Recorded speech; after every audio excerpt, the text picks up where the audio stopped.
dojos are at the center of this controversy.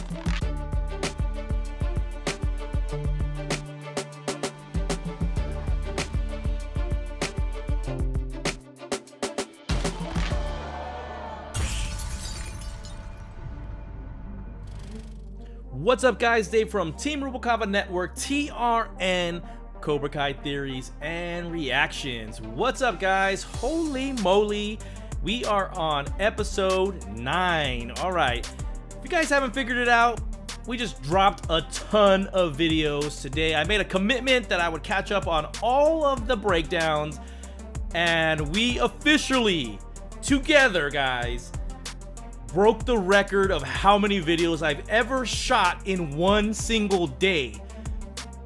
And it's, at the moment, it is 7. But I think I'm gonna do a live stream, which is gonna make it 8 episodes, 8 videos shot and released in the same day.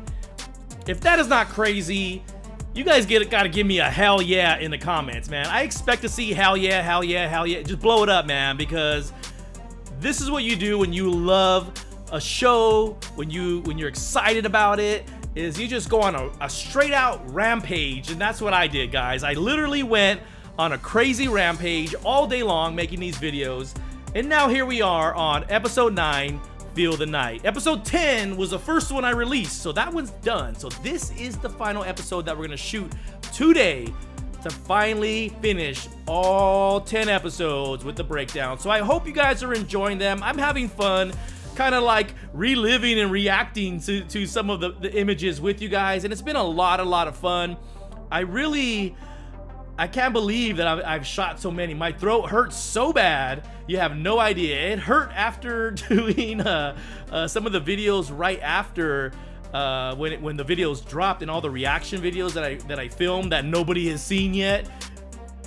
My throat was killing me, and I still shot a couple of episodes, episode 10 and 1 and 2 for the breakdown, and my throat has never healed from that, so it hurts like hell, like I ate sandpaper or something. But I'm here, and we're gonna make it happen. So one more to go, and then I could stop talking for the next 2 days and probably heal from it. So you guys better enjoy this damn video, because my throat hurts. I need to drink some honey and just like drink the whole damn thing to soothe my throat. All right, guys, let's get into this. Actually, let me make sure and give a shout out to all of my boys out there, all of my fellow creators that are crushing it out there. As usual, check out all my social media. All the links are in the description. Cobra Kai Fanatics is my group. I need to update all of these slides because it just broke 400, I think 420 or something like that. So get in there, man. Get in there, be part of the conversation, and have fun. I'm in there at least a few times a day. Cobra Kai fandom, watch party, my boy Bonsai Kai Dojo and guest sensei, Cobra Kai companion, the chosen one, loves Star Wars as well, and Cobra Kai kid, and last but not least, Cobra Kai Studio, man. He is starting to grow pretty quick now, and I'm glad that Daniel-san, I should say, you are part of our group, man, and so I enjoy you being a part of it as well. So, if you guys are ready, are you ready? Are you sure? All right, screw it. Let's get into it. Can you feel the night? Boom, boom. Ah, man. When I saw this, I was just like, yeah, Christmas time, man. It's like perfect timing, too, because this is right around Christmas time. Well, a little past it, but pretty close. So I will tell you, when I first saw this, I'm like, man, that is a nice house. Who the hell lives in this house? And I'm like, okay, nice house, looks beautiful inside. Who is this lady? And who the heck is she talking to? I'm like looking around the scene, trying to figure out who the heck she's talking to in here. And I was absolutely pleasantly surprised. Allie Mills Schwarber. Let's just call her Allie Mills now. Is in here. And I have to admit, when I saw this, guys, I smiled ear to ear, like she has finally shown up. And I was wondering, come on, where is Allie? Like, Allie's supposed to be here somewhere. And we finally get a glimpse of her. Now, I saw this scene and I was like, oh, Johnny. I hope you don't F this one up, man. I really do. I love them together. I love them as a couple. I love the way that she brings out like the better side of him. She's like a voice of reason. She's a strong woman. She don't put up with no nonsense. And Johnny's just concerned he's gonna screw things up. And I really was telling myself, Johnny, I hope you don't screw this up, brother. I really, really don't. She is the absolute balance for him, and they have the strong bond of Miguel. So I really, truly hope that they survive all of this. And just like anything else in Cobra Kai, as you see someone experiencing happiness, something is gonna come in and sideswipe you, just like Johnny's car in season 1. And who is it? Ali. And now this moment was brilliant. I'm gonna show. I think I put the slideshow in there. There it is. As he's looking at it, he smiles. Perfect moment. Who does he see? Carmen. And that is the conflict. And Johnny admits to it that he is constantly screwed up everything that every relationship he's been in. And I did predict that I think him and Carmen would start to see each other, and then who would come in and disrupt it? Ali. And so at this moment, that's exactly what I thought. I'm like, damn it, Johnny, what the hell are you doing? Now this scene was actually very interesting for me because Miguel's been such a part of Cobra Kai. To see him in this dojo, I wasn't sure how to feel at the moment initially, but I really love this kid, and I really love how him and Sam, you know, there's this true love, and I hate to admit it because I didn't want to admit it, but I know there's this true love that they have for each other. You see them light up on screen to get together, and Miguel goes in for the kiss, and I'm just like, oh shit, Daniel's gonna walk in right now. I swear that's exactly what I thought. Who walks in? Daniel. And I'm just like, oh shoot, that's not a good first impression, Miguel, just so you know. I probably would have crapped my pants. And he says, is that my, I forgot what he called it, in my pocket? No, Daniel, I think something else was in his pocket at that moment. I'm just gonna say it, man. I don't know. You're gonna crucify me for that, but I was like, I don't know. Now we see Robby, right? He wakes up. At first I was a little confused where he's at until he turns that corner. I'm like, oh, he stayed at the dojo. Okay. Man, I had a really hard time watching this moment where he's kind of being brought in and kind of shown around, and basically, you know, he's about to embrace it, even though he officially hasn't yet. There's this level of that he's okay being there. Like he's almost like comfortable. I think that's what I was trying to think of saying. He's almost comfortable being there. You can see it in his body language. You can see it in his interaction with Kreese. And then who comes storming in? Hawk. But what I did see in his body language is that there wasn't that distrust. You know, at the jail or at juvie, he looks at him very distrusting. And what you see in his eyes is 100% trust now. I thought it was really interesting. It almost made me uncomfortable. It made me mad, actually. And Kreese is a recruiter, and so he's gonna recruit people. Kreese is like, hey, he's our guest. Be our guest. Be our guest. Be our guest. I forgot the rest of the line. That's Beauty and the Beast. Oh shoot, man. I'm doing this too long today, man. I'm losing my mind. But anyways, so Hawk definitely challenges Kreese and tells him like, I don't think we need him, whatever. And I think Hawk just doesn't understand what Kreese is trying to do, probably because he never explained it. I mean, he doesn't have to. And in this scene, we actually see Robby getting ready to leave. He said, like, I never joined, right? I never joined.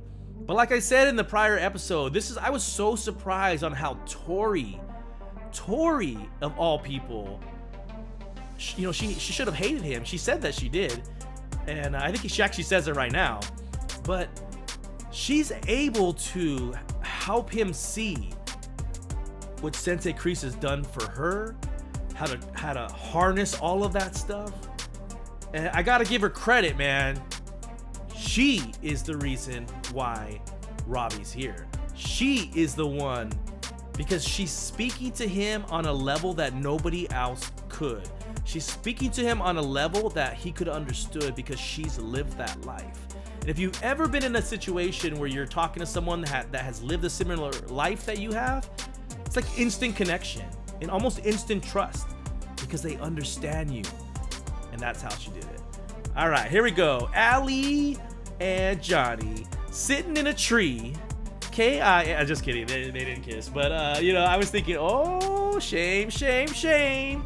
Man, this is funny. I know Johnny at some point would finally remove the veil that he was trying to hide himself. He orders some dish. I don't even know what the hell he ordered. Just like Allie, I'm like, what the hell is that? I was even gonna look it up. I'm like, what did he even order? And she's like, can I get a burger? I think that moment actually allowed Johnny to pull his guard down because he was trying to portray himself as something else, only to realize that Allie's just a normal person, a normal girl, and it allowed him to kind of shed that fake facade that he had been creating. So I thought it was actually really funny. And now we have a scene that I really thought was really interesting, and actually, you know, when Daniel talks with Miguel, I thought it was one of the coolest things. And you know, Sam's talking right now about how you need to trust me and all this other stuff, and you know, he kind of finds out that Robby knows about what happened. He's like, are you kidding me? Did Robby see you guys? And you know, all that nonsense. But I will get back to that scene in the car because it's really one of my favorites. So this scene, I was kind of like, I don't know, I was kind of torn watching this because up until this point, I still had faith in Robby. Like, I really did. I thought he's just kind of, okay, let me see what's going on. Let me see what these guys are about. Let me see what, you know, let me just kind of feel it out. By the end of this scene, we know he has gone full Cobra Kai, right? So if you don't know what's going on, they're gonna break into the zoo, and you're like, why would they go into the moment I saw zoo, I already knew it was like they're gonna steal a snake, or at least a few of them. Something's gonna happen, because why else would they be there, right? Now here's the scene where I really love this, because you know what, Daniel and Miguel have never really been on screen together other than briefly in season 1, you know, the tournament, but really they've never had like a conversation. A lot of people were like, you know, Daniel would never talk to him, forgive him, whatever, but you know what, they've rarely never ever crossed paths. And what I thought was actually interesting and very brilliant is what better way to connect, one, champion to champion, right? But two, to talk about their past. Right? So he didn't know that Johnny was privileged, right? Because Johnny never shared that version of what happened. But what I thought was really cool was them going back to Johnny and Daniel's high school rivalry and hearing these different perspectives, right? I thought that was really cool. And now we cut back to the stupid snake. And I'm like, guys, this is like getting dangerous. I think it was a Chinese cobra, if I remember what it said. I'm like, these guys are just I was so frustrated with Hawk at this moment. Just so frustrated. Like, how much crazier can you guys get? How much more dangerous can you guys get? Like, who's gonna die from a snake bite or something? Like, that's what I was thinking at the moment when I saw this for the first time, when I saw it right after the release. And you know, they ended up not getting it. And who comes through? Robby. Robby comes through. This is the moment where I realized, if this guy's willing to do this for Cobra Kai, 95% sure he's already went all in. And that's just that. There's no persuading him, right? He could just, who goes and steals a snake to show someone allegiance? Like, I don't know. I knew that we kind of lost him at that point. So here's where we got to see, and it kind of, if you think about it, doesn't it remind you of when Johnny and Miguel are sitting on that curb? And then he's telling him the story about LaRusso, and he's like, God, he was such an asshole. I was like, yeah, he really was. Watching this scene, it was like the most perfect way to bridge the gap. The most perfect way. Sitting in that car. They could have been anywhere, guys. They could have been sitting on the porch. But to use that car, which has been so symbolic for this series and Karate Kid and use it as a way to flashback, to have a deep conversation. I thought it was just amazing, man. It was really heartfelt. It was really cool to see it. And I knew at that moment, here we go, champion to champion, that the gap has been bridged and that Miguel will be accepted by Daniel. And like, you see that, look at that look in the eye. And I just knew from that point on, just like you guys did, that everything has changed for Miguel. Everything. She's like, oh shit. When I was younger, I had a dad pull me aside into a car to have that conversation. Mine didn't end that well, just so you guys know. I got a big ass lecture and he told me some things I didn't want to hear about what he'd do to me. So we'll share that story for maybe another live sometime if you guys remind me. So here we have a really fun scene. Man, golf and stuff made a huge appearance in this season, which I thought was really cool. And I think that was a way of really getting us back into that nostalgia. And it's almost like another actor. I'm telling you, that location is almost like another actor, and it was just fun to watch them relive it. And what was magical about this, guys, because I don't know if you guys have ever felt this way. I know I have, where you feel like sometimes life is going down one way and you forgot what it's like to be young. Like, cause all this responsibility you have, and kids, and a job, and this and that, and somehow we lose ourselves. Somehow we lose that 17, 18-year-old kid that didn't give a shit about anything, and let's just go have some fun. We might get in trouble, who cares? Let's go have fun. And I felt like watching them do this, it was just so beautiful, and it made me even think about, like, man, I would want to go back to that age again and just not give a damn. Just have fun. Have fun. Life is too short. And so I thought it was such a beautifully crafted way of, one, having us relive this with them, have fun with them, and to see them both come alive. Like, you could see it in Allie, you could see it in Johnny. And at this moment, I'm like, Johnny, don't take that picture. It's gonna show up on Facebook, man. I know you don't get it, but Carmen's gonna see that picture. Don't do that. And I was like, pendejo. He did it anyways. Oh wow, you'll pay for that picture eventually. But I thought it was like, wow. I really thought at this moment that Johnny just might cross that path where he tries to talk to Allie about maybe trying to see if there's something there. Maybe, like, I kind of felt like it was brewing. And Allie cut it short. She's like, oh my god, I'm supposed to be somewhere, blah blah blah. And I think it stopped. I think it saved him. It stopped that from happening. So I'm really glad that happened. He didn't cross that line, you know what I mean? So now we see the snake. Robby's so proud he put that snake in there, man. By this point, I'm like, Robby, I'm so mad at you right now. I'm so upset with who you are becoming. He's resorting back to who he was before. And Tory said it best, you just gotta stop pretending to be somebody you're not. And I was really disappointed in him, but not Kreese. Kreese was proud as hell, man. Kreese was proud of him. Hawk's getting a little, butt hurt that Robby's getting a shout out. And I think these moments are kind of leading to where Hawk doesn't feel like this is the right place to be, right? You keep seeing these like flashes and these kind of peppered moments of where he's starting to question, and this is one too. Even after what they did, he's like, I don't know if this is the right place for me anymore. Now let's go back to what Kreese already knew, right? He knew that Miguel and Sam teamed up at that meeting, and look at that smirk. I want to slap the shit out of his face right now. Not you, Martin Cove. You're awesome, bro. I love you to death. But your character at that moment, I'm like, damn it, dude. He knew what he was doing. Exactly. He's a chess player, man. How many times do I have to say it? He knew that if he planted that seed, the war would come to the LaRusso home. And that is exactly what he did. Master chess player, man. I would never want to be Kreese's opponent in anything, man. That guy is just masterful. So here we have parts of Miyagi-Do hanging out. And I knew something was amiss, like somebody had something up their sleeve in this moment. I think you guys felt it too. You could feel this hesitation that was going on, like, where's the beer? This is a party? What's going on?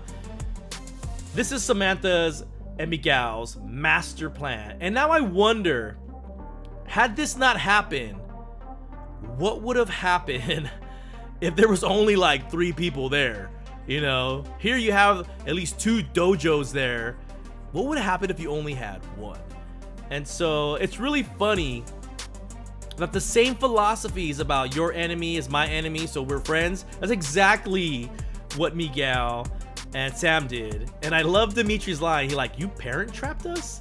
I thought it was brilliant. And by the way, the shirt that Dimitri's wearing, that exact shirt, my oldest son has it. He wears it because the moment I saw it, I was like, dude, that's my son Brian wears a shirt just like that. So I was like, oh man. Anyways, getting sidetracked. So now we see, if you guys haven't figured out now, I get sidetracked with everything. So that's just who I am. Hate me, you can hate it or love it, but that's just who I am. My apologies. Man, take that back. I don't apologize for that.